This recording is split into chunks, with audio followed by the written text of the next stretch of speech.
Hey guys, I asked a couple weeks ago what video you wanted to see me do the most, and overwhelmingly the request was give me a wrap up of the Alveary.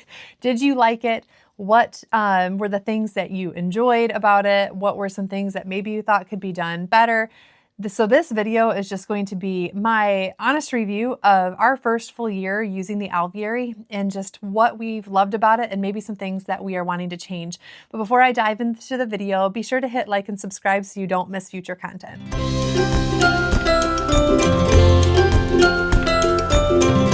All right, so let's just kind of dive into how our year went. Looking back on our school year, I can honestly say that this has been probably our best year to date with homeschooling. We have been schooling now for 7 or 8 years. I guess if you count preschool, it'd be 8 years. So my son is just completing his 6th grade year. And my husband literally said to me the other day, he was like, this seems like this has been above and beyond your best school year. Now, some of that might just be that we are a little more experienced. Kids' maturity levels have improved, and maybe I have just kind of found my rhythm, because I really do feel like those first couple years of homeschooling, you really don't know what exactly it is you're doing. So to be fair, that could be a little bit of, why this was our best year, but it is definitely not the only reason that it was our best year. So the thing that I think that set us up for success was how laid out the Alveary was for us.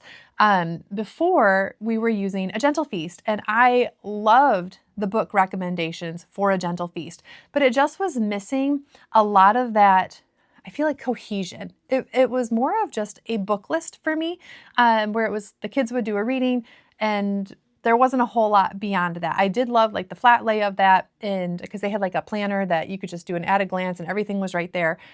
But there wasn't a whole lot more to that. And I knew that there was some depth that I was missing. And so when we made the switch to Alveary, I realized how much of that was actually missing for us. And when I say that it was missing, the things that I am talking about are almost like, they're hard to explain because they're this little bit of like an intangible thing.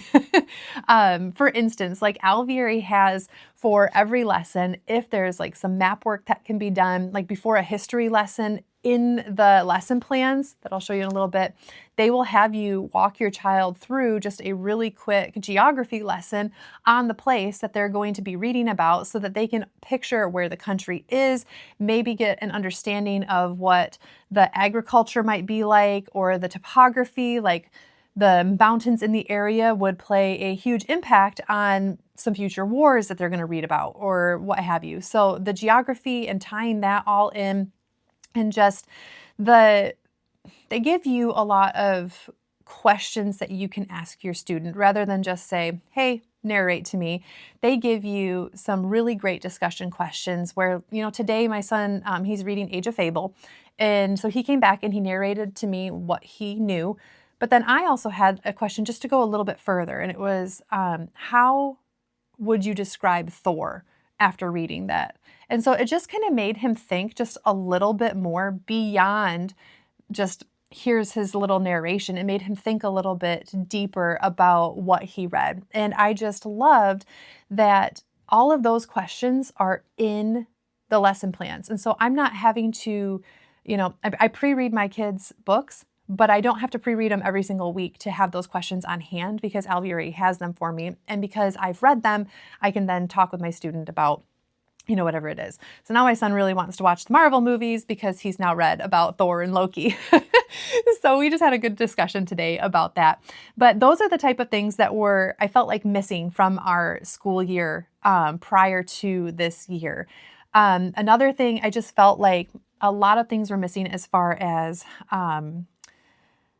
we didn't do art faithfully because there weren't video lessons. Alveary has video lessons for art, which have been fantastic. My kids all have loved the art lessons, and it just gives me a little bit of hand-holding so that I can show them what it is that they need to be doing, and I'm not the one necessarily having to demonstrate it if I don't feel like my skills are there for that particular lesson.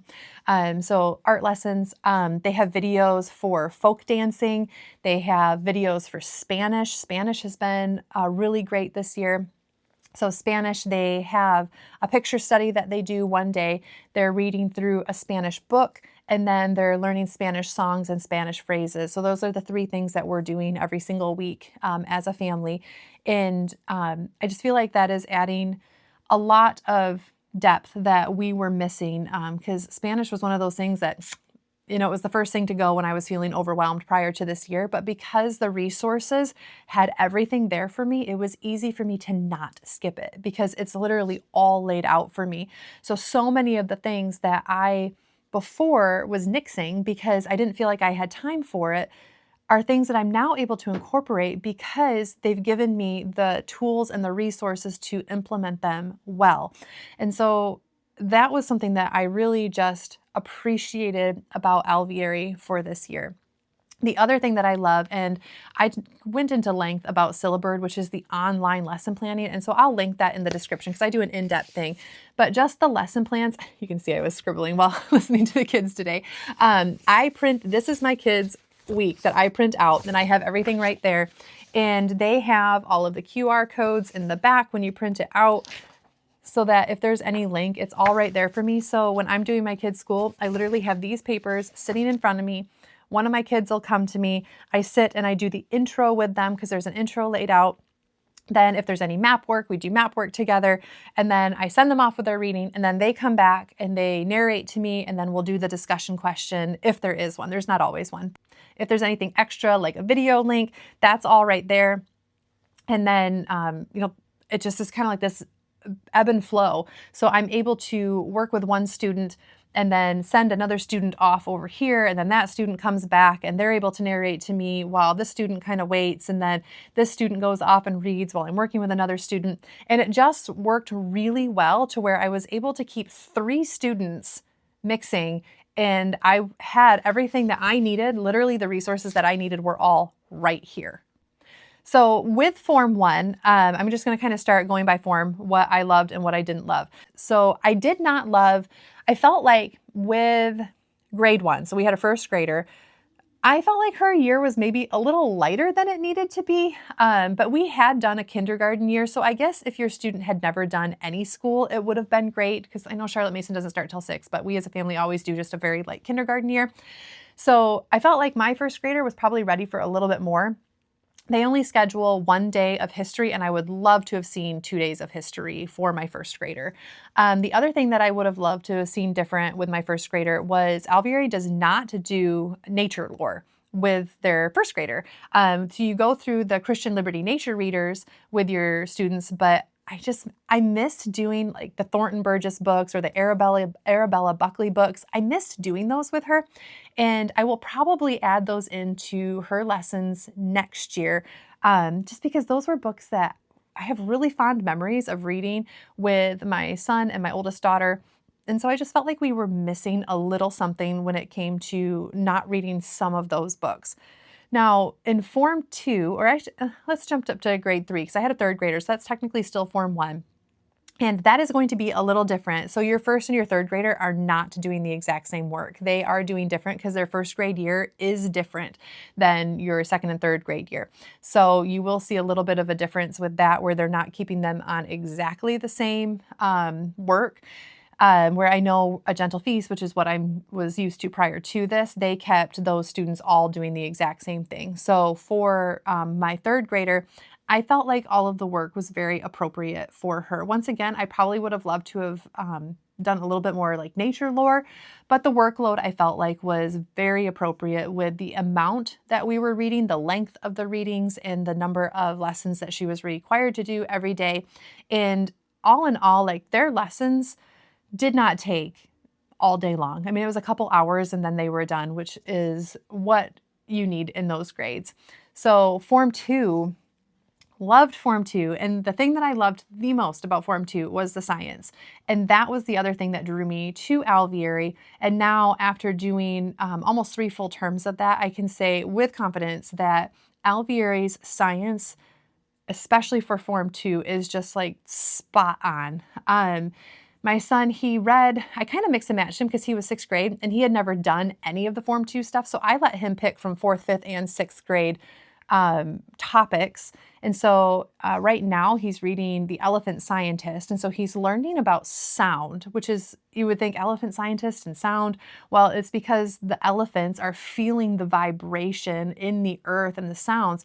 And so my son, he made a telephone with paper cups and a string, and it had paper clips on the ends, like inside the cups.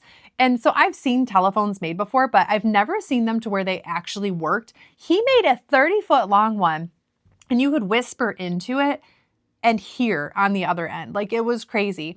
And so he just has had so much fun doing the labs. And I love that they set up the labs for Form 2 to where the Form 2 students are doing them on their own, other than when they need like maybe a little bit of help with something because they need like a partner to do whatever.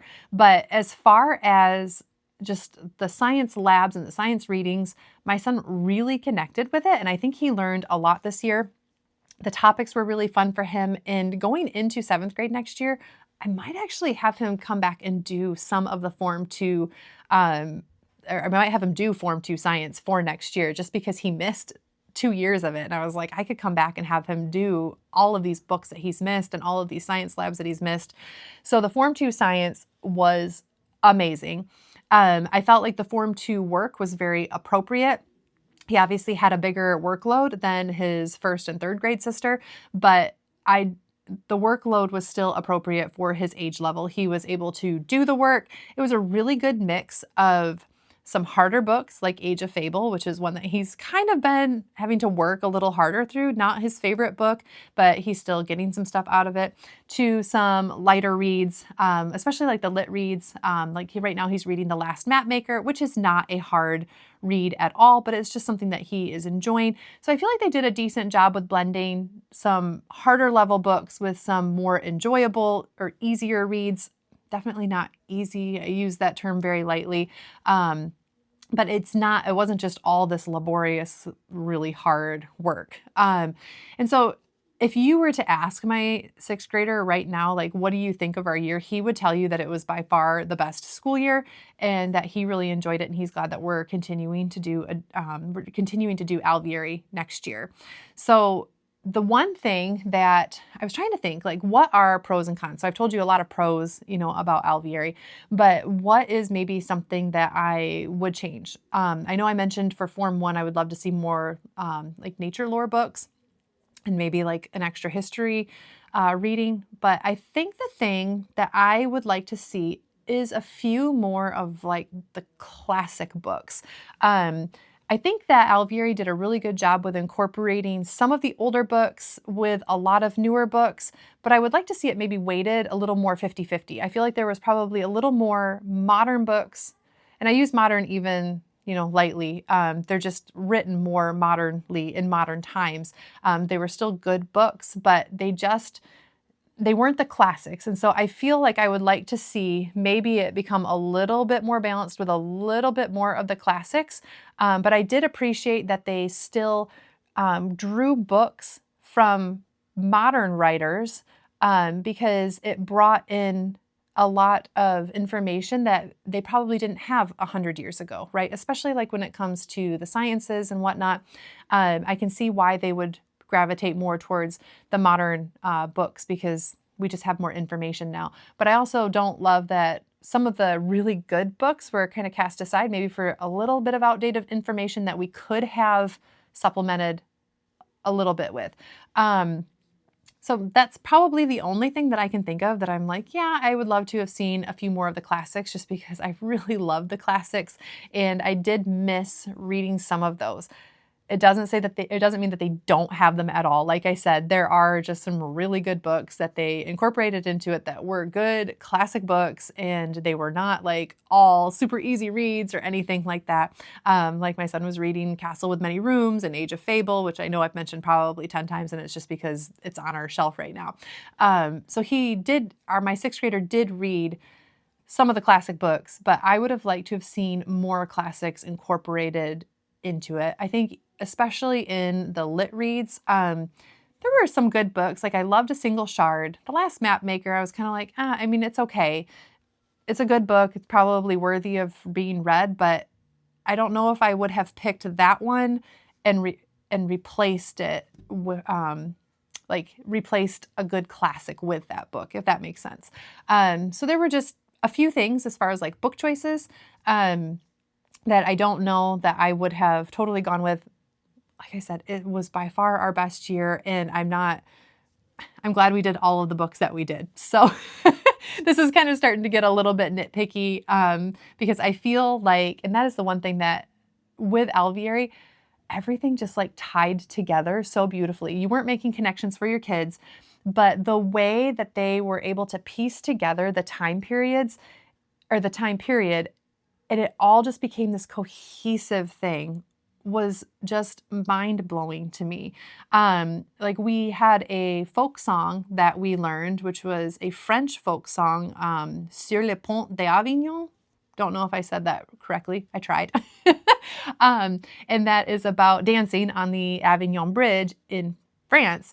And then for Spanish, all of a sudden, one of our Spanish songs is about the Avignon Bridge. And I just was like, I would not have thought to look for a song that, because as soon as we started singing it, I didn't even tell the kids, oh, hey, look, it's the Avignon Bridge. We just started singing it and they were like, wait, we know this one already, but now we're learning it in Spanish? What? And I just was like, yes, like this place was sung about by two totally different cultures. And so it just was fun for them to see that, or these connections being made. All of the artist studies, all of the poems that we were reading.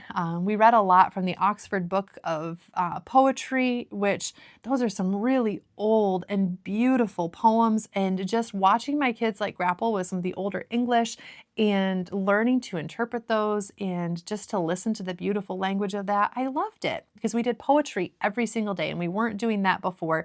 And I didn't think that I would love doing poetry every day, but my kids loved it.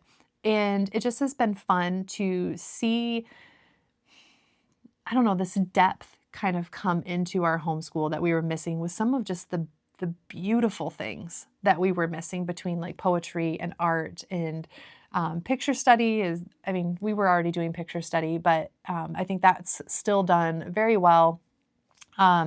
Bible was probably my favorite. We did Old Testament, New Testament, Old Testament, New Testament. So we are almost completely done with Genesis and we are almost completely done with the book of Mark right now. And we kept a Bible journal, and those will be a complete keepsake for the rest of my life. Like we will not be getting rid of those because it was just so precious to see my kids narrating in pictures and in words what we were reading from the Bible. And so they also had commentaries that went along with it. I was talking with a friend and she was kind of like, nah, like they weren't her favorite, but I enjoyed having them because I feel like they added just a little something that maybe I didn't think to say something. Like one of them was the walking tour of the Bible. And so it gave a lot of cultural context that I didn't even know about. And so as we were reading through the book of Mark, we were able to read just some of the cultural context that would have been going on during that time period. When Jesus talked about how Peter would deny him before the cock crew, I didn't know that crew, I don't know. Anyways, I did not know that at that time in Jerusalem, chickens would have been banned out of the city. And so a cock crowing would have been unique. But the shofar that is blown in the morning was also known as the cock. I think they said that it was like known as like the cock crowing. I could be wrong. I'm trying to remember that. But just the historical context that was brought into the reading of the Bible was something that brought it to life a little bit more. I mean, for me personally, and hopefully for my kids, but it definitely did for me. And it just, I don't even know like what else to say. I'm kind of just rambling at this point because I am just trying to think of just all the beauty and the good things that Alveary did for us. And I think literally this tool that it gave me, especially using Syllabird, but having everything at my fingertips and just being able to I shouldn't say manage 3 students all at once. It was all right here. And it just made it so easy for me to do. And it kept the depth that I felt like was missing from our homeschool prior to this year. So anyways, that's kind of our school year in a nutshell. If I missed addressing anything, please leave a comment down below because I would love to answer any of the questions. If there's enough of them, I'll make another video, but I will try to answer any question that you have in the comments. We for sure will be doing Alveary next year. I've already purchased it and all of my books for next year are already sitting over there and I've started pre-reading some of them. There are some good books that I am enjoying a lot so far. And yeah, I'll have to talk about that in another video. I don't want to give anything away with that, but I'm pre-reading my Form 3 students books for next year right now, and there are some really good ones. So I'm excited about that. So if you are interested in purchasing Alveary, I have a $25 off discount code below. Use the link and put the code in, you'll get $25 off. And like I said, if you have any questions, please let me know.